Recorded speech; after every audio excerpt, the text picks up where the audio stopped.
Hey everybody, welcome to Out of the Overflow, a channel where we read, review, and recommend Christian material for you.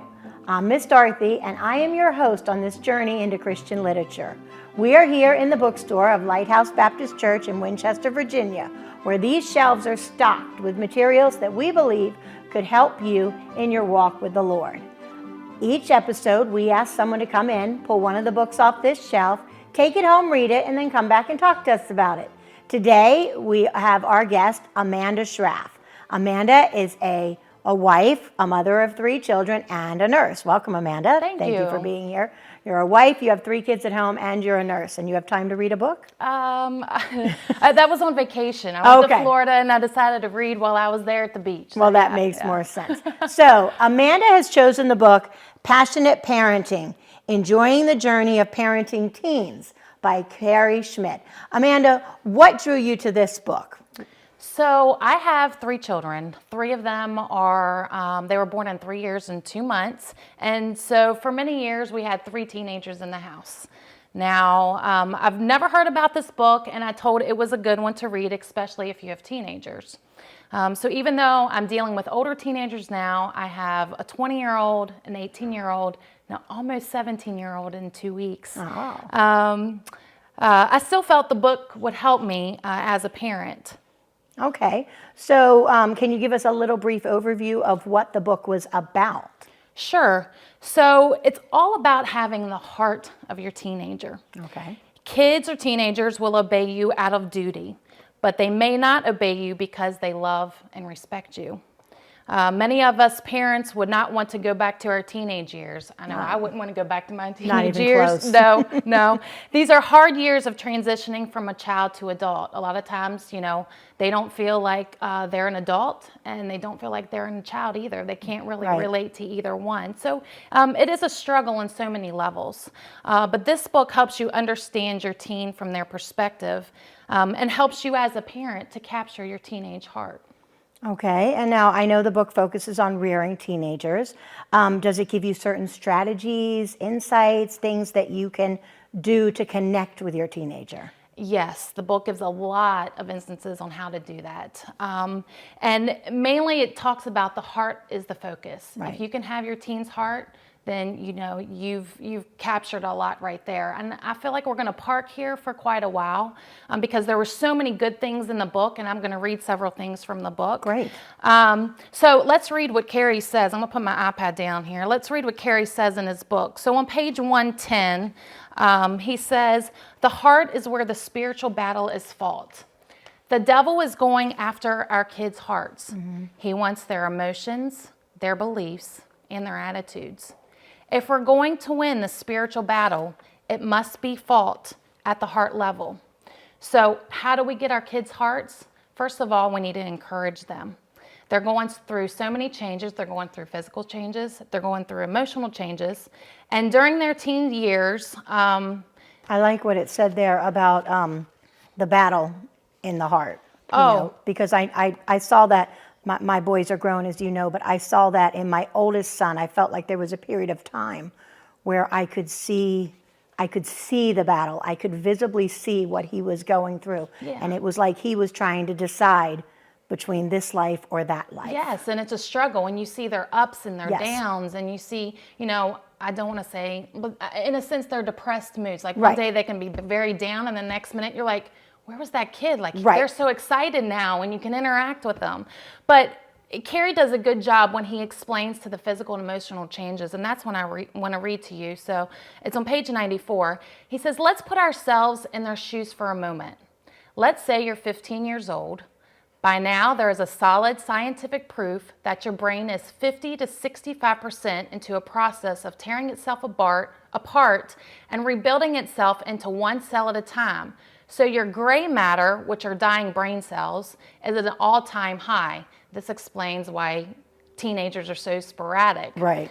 It says, "In addition to this, your body has radically changed in the past 2 years. Your feet are twice the size they were," thus the clumsiness that they sometimes will go through. I know my boys went through that more than my daughter. "Your braces have added a new dimension to your identity crisis. Absolutely. Your complexion is in full bloom. Your life is busier and more demanding than it ever has been. In other words, you're not watching Nick Jr. or peeling crayons anymore. You're highly insecure about who you are in the eyes of others. And you're learning more about life than your half-adult brain can possibly assimilate. He goes on to say, to top it all off, the whole world seems to notice every single thing you do wrong immediately. And that's their viewpoint. You know, as adults, we don't see it quite as that way because we've become more self-assured of ourselves. Right. Teenagers don't have, they have all these changes going on. And he proceeds to say, and proceeds to jump on your case and verbally beat you to a pulp for it. So they're beating themselves over this stuff. Right. It says, now I'm not excusing sin or saying we should lighten up on dealing with problems because they do go through problems. Yeah. That's all part of being a biblical authority. But honestly, we talked about this earlier, I wouldn't want that life again for anything in the world. Growing up through the teen years, while wonderful, fun, and memorable, to some degree, it was just flat painful. And I can have times in my teenage years where I remember that it was not enjoyable. Right. That's just amazing. I mean, thinking back to watching my own boys through their teen years, I don't think I took the time to think about why they were going through or why they were behaving the way they were behaving. I just wanted the behavior to change. Right. So that's very interesting. It was very enlightening for me too, because it kind of gives you the science behind it all also. Adds an element of compassion too. It does. It really does. It says, I don't know many people who would love to be that insecure, that awkward, and that in trouble again. So this is why it's so important to encourage your teens. Right. Encourage them.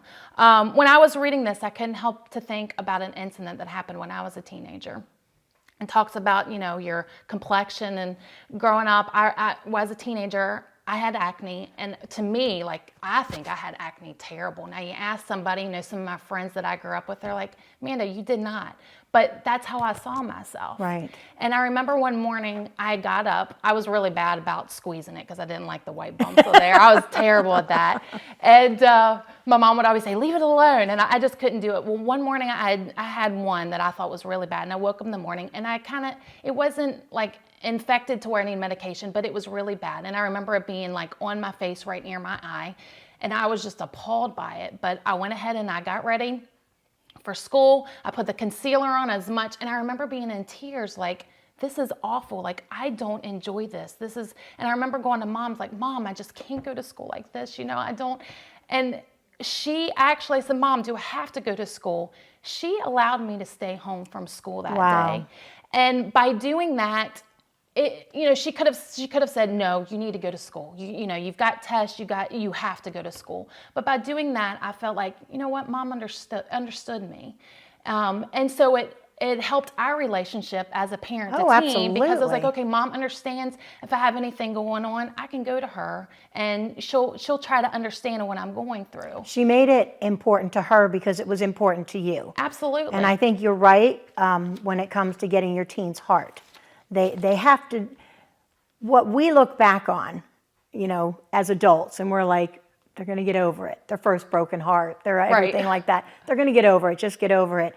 But the more that we show them the compassion and that we care, that's the getting the heart, the way that you said. Absolutely. Yeah, absolutely. So this book sounds amazing. I mean, it just sounds like something that would be really good and helpful for parents with teens in their house. How has reading Passionate Parent influenced your outlook on parenting, like overall? Has it changed your outlook on parenting? Like as you look back, your teens are almost out of the house. If you had read this book when they were 12 or 11, do you think it would have changed anything? Yeah, I think it would have. I have two boys and a girl. My boys were a little bit easier in a sense that they weren't quite as emotional. Now, I know some boys can be a little bit more emotional. Neither one of my boys were very emotional. So they weren't, I don't want to say difficult, but I felt like they were a little bit easier. Now, my daughter has more of like ups and downs. And so reading this, I guess it was a good reminder for me to remember how insecure I was as a teen. Right. Because I think as you age, you forget that. You do. Forget what they go through. You do. And they are struggling. And as we become older, we become less patient for those things that we went through. We do. So I know we're almost out of time here, and this just sounds like an amazing book. But who would you recommend this book to? I mean, what genre of people would you, someone who has a teen, someone who's going to have a teen, or just parenting in general? So I think anyone dealing with teens, because it kind of gives you an overall view of what the teens themselves are going through, the struggles they have, how to encourage them. One good thing it said, you know, you need to encourage them. It's a 10-to-1. For every time you rebuke them or you discipline them or whatever, you do that one time. For 10 times, you need to encourage them. Oh, wow. Yeah, leave a note in their car. You know, say I love you in front of, you know, I love you to them. Hug them. Just encourage them in that way. And a lot of times we're like, pick up your room. You need to do this. Go wash your face. Go comb your hair. And I found that that's kind of how I had tend to parent. And this was kind of an eye-opener for me, like, okay, I need to do more encouraging and not so much, hey, did you do this? You need to do this. Well, I am very excited that you brought this book to our attention today, because I just think that our viewers are going to get a lot out of this. Thank you so much for reading it, and thank you for coming to talk about it.